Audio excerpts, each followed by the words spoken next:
Hello, my name's Alex Mintorn, proudly representing Pello. Thanks for watching this month's Love Local report for the Upper North Shore. It's been an amazing 4 weeks just to sit back and observe exactly what's happening in the property market between the middle of December and the end of January. My team and I have sold 12 properties during this period. It's been incredible to work in such a confusing marketplace with 9 interest rate hikes in the last 9 months. We're in an inflationary environment where confidence is hit, not helped by how the media stir up a story, but also affordability is hit, not just for general cost of living, but also the funding of debt, which to the greater extent is directly correlated to property values. But what surprises me is the Upper North Shore and how it's continued to maintain its pricing over this period of time. The section of the market at that trophy end of the market, whether it be new homes at that $5 to $7 million price point or the estates at that $7 to $15 million price point, market forces create prices, and the sheer low supply of property in each of those sectors has created a contest amongst buyers, which are families who are competing to find their next family home. What I've observed amongst our 3 offices of Upper North Shore, Lower North Shore and the northern suburbs market is the migration of buyers amongst those suburbs, looking for value, looking for infrastructure and looking for a lifestyle that's safe and beautiful to bring up a family. I'll point to 4 different sales that represent the 4 different methods of sale. Just on the weekend I had an auction at number 8 Cherrywood Avenue in Wahroonga. A short campaign of only 3 weeks. Round the corner there had been a home that sold for $2.6 million, arguably a very comparable property. This property went to auction with a guide price of $2,350,000. Bidding opened up at $2 million. It hit the reserve at $2,500,000 and ended up selling for a whopping $3,200,000 at auction. Now, all I can point to explain that is market forces, very low supply and an overwhelming demand of 15 registered bidders cashed up and ready for the fight.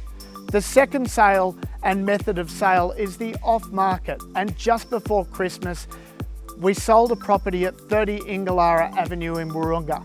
It had been previously on the market with a different agent, and our plans were to show a few buyers ahead of a launch in January.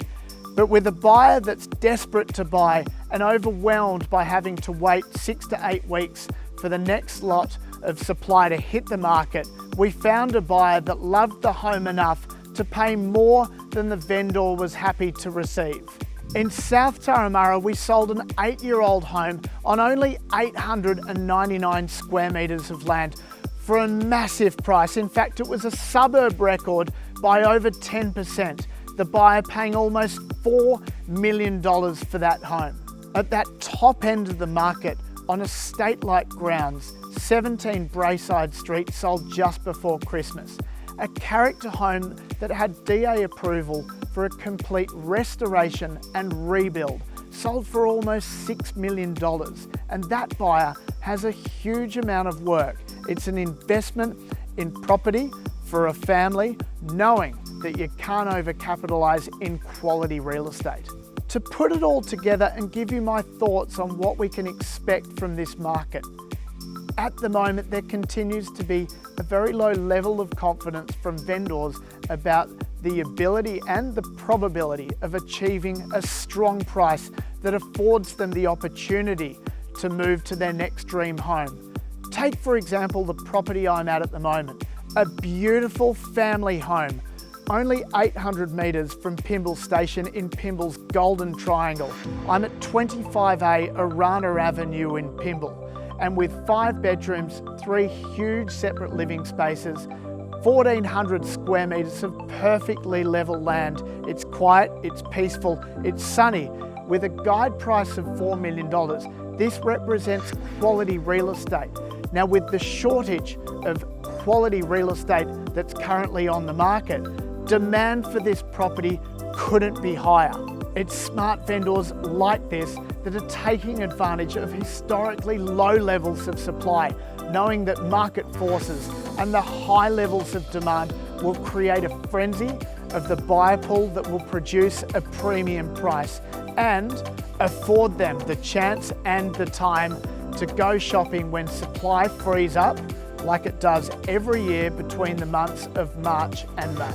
If you have any questions about what's happening in the Upper North Shore market, please feel free to reach out to myself or my colleague Caitlin Hardy, and we'd be thrilled to help you out.